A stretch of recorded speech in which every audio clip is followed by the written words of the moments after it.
Akhirnya 1985 pun yang dituju ternyata gagal untuk ditembus dan emas kembali terpuruk di bawah level 1970.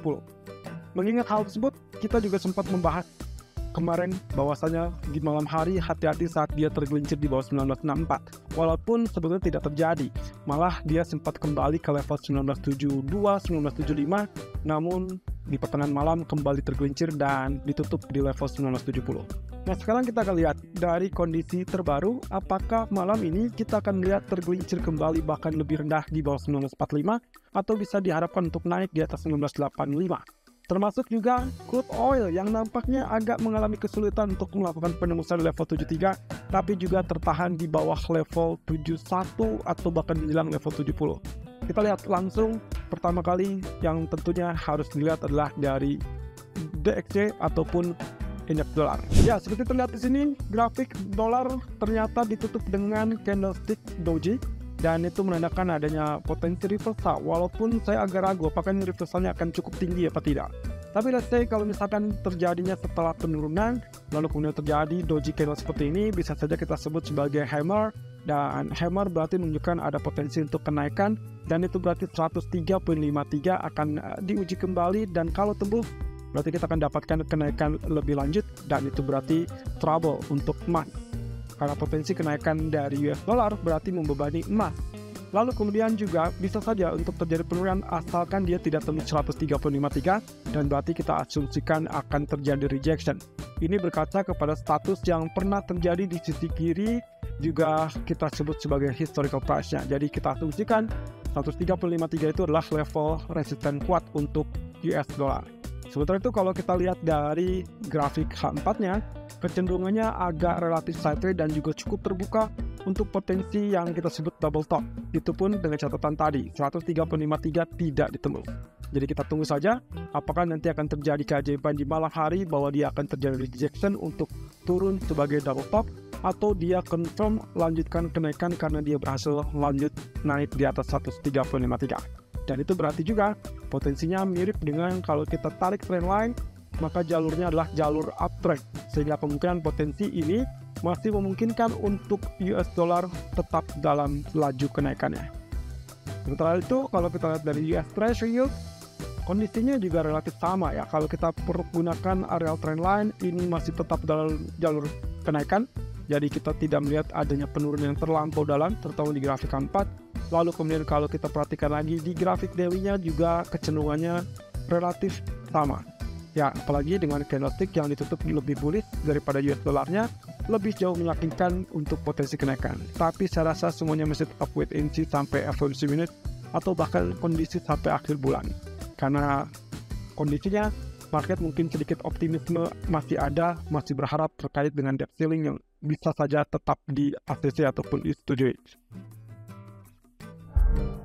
Sementara itu kalau kita perhatikan dari grafik XAU USD, untuk grafik daily-nya ternyata kembali tutup dengan bearish candle, walaupun full body candle tapi juga cukup menyengat ya, karena ini berarti membatalkan ataupun membuyarkan kondisi ataupun peluang dari bullish harami yang terjadi sebelumnya. Oke, apakah seperti demikian? Kita coba lihat terlebih dulu. Kalau misalkan Anda perhatikan candlestick, kita lihat dari sisi historical repeat itself, apakah itu bisa terjadi apa tidak?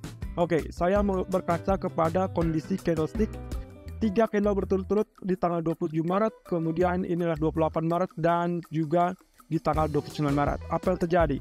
Kita lihat secara seksama candle hitam, kemudian candle bullish, lalu kemudian candle hitam lagi. Candle hitamnya kali ini juga relatif lebih sedikit atau setengah badan dari candle putihnya. Lalu kemudian kita coba lihat lagi di sisi yang kanan. Posisi yang sama 3 candle terakhir, yaitu kalau misalnya kita perhatikan black candle atau bearish candle, kemudian ada bullish candle putih, lalu kemudian small body dari candle hitam. Dan kalau misalkan dilihat dari sini, maka yang akan kita tuju adalah candle setelahnya. Berarti di sisi kiri kita melihat setelah tanggal 29 yaitu candle putih di tanggal 30 Maret. Dan candle putih tersebut justru naik lebih tinggi daripada candle hitamnya yang ada di tanggal 29. Dan ini catatan khusus teman-teman. Anda perhatikan di tanggal 30 Maretnya ternyata candle putih ini sempat terjadi penurunan terlebih dulu. Lower atau ya kita sebutnya swing lower. Lalu kemudian tailnya terlihat di sini adalah low di 1955, sementara low 29 Maretnya adalah 1958. Artinya ada sekitar 2 atau 3 poin lebih rendah, kemudian ditutup lebih tinggi.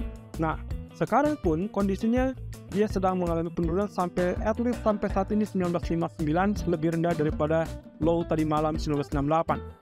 Dan itu sangat jauh, tapi apakah nanti malam dia berhasil berbalik naik lalu kemudian ditutup dengan bullish candle seperti di tanggal 30 Maret atau tidak? Ini mengacu kepada history repeat itself. Kalau memang bisa terjadi kondisi seperti yang ada di tanggal atau di kondisi bulan Maret tersebut. Artinya, kita bisa saja mengantisipasi hal tersebut di malam hari, itu pun dengan catatan kalau data ekonominya cenderung bagus. Tapi kalau tidak, well, hati-hati dengan zona 1951 atau bahkan 1945, 1942.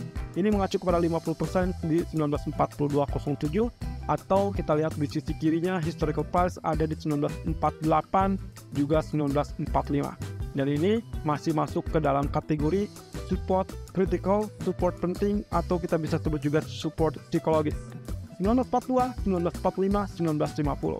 Sampai saat ini, kalau misalkan kita asumsikan dia memang sedikit menguji, ya mungkin saja itu malah jadi lebih mengancam. Bagaimana dampak yang lebih fatal atau lebih buruknya? Kalau ternyata betul-betul tembus 1942, hati-hati. Lagi-lagi kami ingatkan, tergelincir sampai zona 1909 sangat potensial. Itu adalah FR 61.8% dari grafik daily yang kami tarik dari level terendah 1804 ke puncak 2079.80. Dan kita dapatkan level 61.8%-nya adalah 1909. Dan dengan catatan pula, kalau misalkan 61.8% tersebut tidak ditembus, barulah kita akan dapatkan ini pantulan atau mungkin potensial reverse untuk bullish kembali.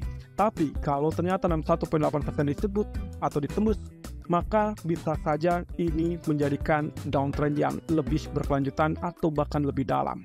Well, itulah skenario yang terburuk, tapi di atas itu semua, grafik 4 pun kita masih bisa mengharapkan terkait potensial mungkin saja terjadi double bottom. Itu dengan catatan, kalau ternyata penurunannya tidak mampu atau tidak berhasil tembus di bawah 1950-an atau 1951. Dengan asumsi, kalaupun misalkan ini mau menjadi double bottom, maka kemungkinan neckline-nya itu akan berada di zona high kemarin 1982-1983.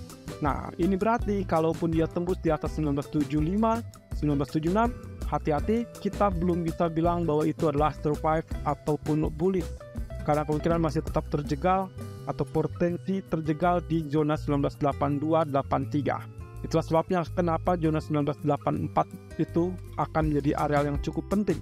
Itu pun dengan catatan pula, setelah terjadi penembusan neckline atau yang diperkirakan menjadi neckline, berarti dia harus berhadapan dengan M6 1.8% di grafik 4 yaitu 1995. So, perjalanan untuk bullish sangat panjang, sangat melelahkan, dan banyak benteng kokoh yang akan berhadapan di atasnya sebelum dia kembali ke level 2000-an.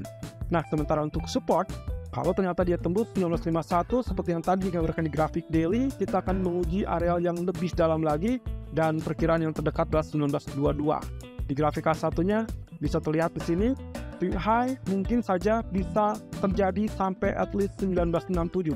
Berhubung saat ini dia sudah tembus di bawah 1964 atau Fibonacci retracement 61.8% grafik H1, berarti 61.8% ini kita asumsikan sudah resmi ditembus karena 2 atau 3 candle berturut-turut tetap berada di bawah 64. Nah, otomatis Fibonacci retracement di grafik H1 saya akan rubah dengan areal yang terbaru, yaitu kita tarik dari titik puncak. Anda bisa tarik puncak yang pertama di sini atau puncak yang kedua di sini, ya.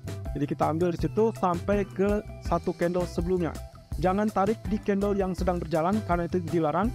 Anda bisa tarik di satu candle sebelumnya atau di 2 atau 3 candle sebelumnya. Ini jauh lebih spesifik, dan kita sekarang sedang berada pengujian di area 60-an. Nah, itu berarti kondisinya kalau memang ternyata dia berhasil rebound pun kemungkinan kita hanya melihat posisinya 1968, 1971, dan 61.8% adalah 1973. Itulah sebabnya kalaupun ini terjadi rebound, kita berharap di sini dia akan menjadi zona sell. Lalu kemudian kalaupun Anda ingin lakukan buy, ingat bahwasanya kondisi yang memungkinkan untuk teritori support ataupun demand adalah di teritori 1949-1951. Kalau Anda lakukan buy di situ, perhatikan dengan penggunaan stop loss. Stop loss-nya sebaiknya disimpan di bawah 1948 atau 1945. karena zona psikologisnya berada di 1948. So, kalau memang tembus, Anda boleh pertahankan sell, tapi kalau misalkan dia tidak tembus, segera exit dari posisi sell.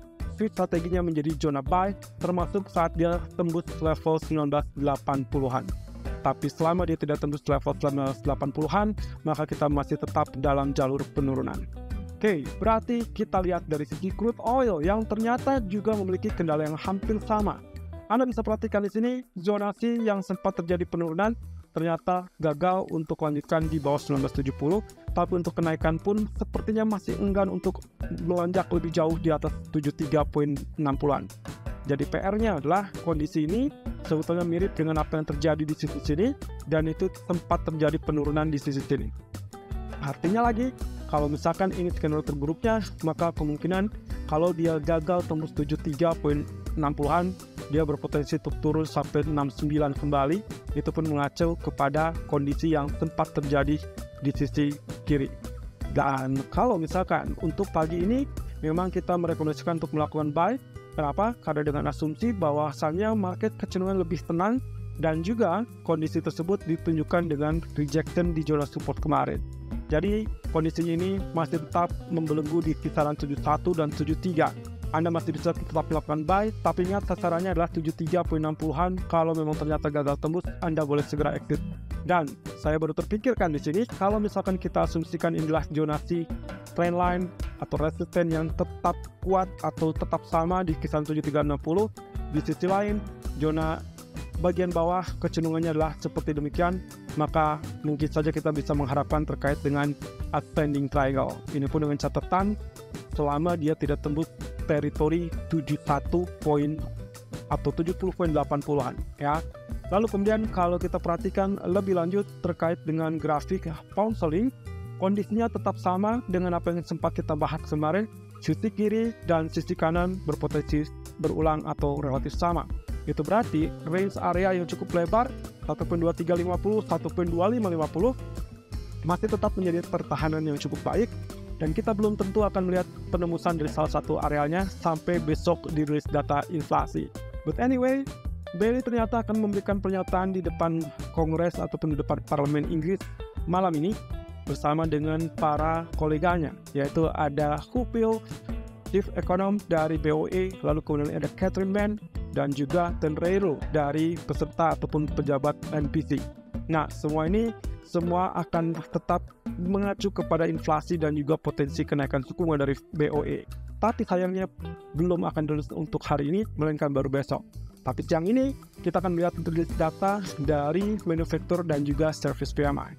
Nah, dengan demikian di grafik keempatnya saya boleh saja mengutamakan posisi 1.2458 ataupun 1.2500 selang. So far kita tidak melihat penembusan 1.2390, jadi kita asumsikan ini sangat wajar kalau kita mengharapkan penembusan di sisi trendline, walaupun belum tentu ada kepastian bahwa dia sanggup untuk melanjutkan ke 1.2560. Saya lebih berpikir kemungkinan yang paling cocok adalah target sampai 1.2540-an saja. Itu sebabnya kalau Anda sudah terlanjur buy, Anda ingat begitu tembus ke 1.2500 sebaiknya segera exit karena dikhawatirkan akan terjadi rejection mendekati 1.2530, belum tentu ke 1.2550, dan at least mungkin sideways tersebut akan tergambarkan sampai besok malam. So 1945 untuk emas dan juga 1983 untuk emas. Kira-kira apakah dia akan tembus bawah atau tembus atas? Mungkin saja kalau kita mengacu kepada debt ceiling, ya perkiraan saya secara sejarahnya selalu menunjukkan bahwa debt ceiling baru akan disetujui di detik-detik terakhir, dan yang terburuk adalah tahun 2011. Lalu berkaca dengan Fed speaker, saya rasa masih tetap 50-50 dan juga masih tetap terbuka, jadi perhatikan saja data ekonomi. Selama data ekonominya relatif lebih lunak, lebih rendah, maka dipastikan kemungkinan kita tidak akan melihat penembusan di bawah 1945. Tapi kalau misalkan ternyata datanya relatif lebih tinggi, secara menunjukkan lebih kuat atau jauh lebih kuat dari ekspektasi, maka dipastikan kita akan melihat zona lebih rendah dari 1945.